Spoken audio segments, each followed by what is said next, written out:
పెట్టామా, మీరు నేను కలిపి దేవుని సన్నిధిలో ప్రార్థన చేసామా, ప్రార్థన ఆలకించడానికి ప్రభు ఏం చేస్తున్నాడంట, సొమ్మసిద్ధం కొడుతున్నాడంట. మనము మోకరించి భూలోకంలో ఏడ్చి ప్రార్థన చేస్తే పరలోకంలో ప్రభు వారు ఆయన దూతలను మన దగ్గరికి పంపించి వాళ్ళు ఎందుకు ప్రార్థన చేస్తున్నారు, వారు ఎందుకు ఏడుస్తున్నారని చెప్పినని ప్రతి ఒక్క మరి సంఘ బిడ్డ దగ్గరికి ఒక్కొక్క దేవదూతను దేవుడు తీసుకొచ్చి పంపిస్తున్నాడట. మనం ఏడుస్తూ ఉంటే మనం కన్నీరు ఎక్కడ పడుతుందంట,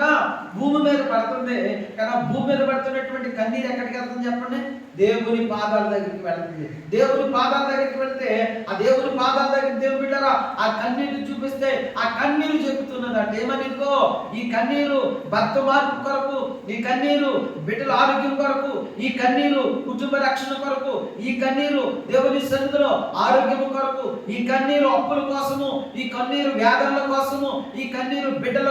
కోసము, ఈ కన్నీరు కుటుంబంలో శాంతి నెమ్మది సమాధానం కొరకని మనం ఎందుకైతే ప్రార్థన చేస్తామో అది పేరుని బట్టి ప్రభు సన్నిధిలో ప్రార్థన చేస్తాం. ఒక్కసారి అంటాం, అయ్యా నా బ్రతికింతేనని అంటే నా బ్రతుకుల ఆశీర్వాదం చూడాలి, నా బ్రతుకుల మేలు చూడాలి, నా కుటుంబంలో నా బంధువుల్లో నేను చిన్నదానిగా ఉన్నాను, తల ఉంచుకునే స్థితిలో ఉన్నాను, దీనమైన స్థితిలో ఉన్నాను, పేదరికములో ఉన్నాను, నా దీన స్థితి నుంచి పేదరికము నుంచి నీవే లేవనెత్తగలిగిన సహాయకుడవు, సామర్థ్యము కలిగిన దేవుడవు నీవే ప్రభు అని దేవుని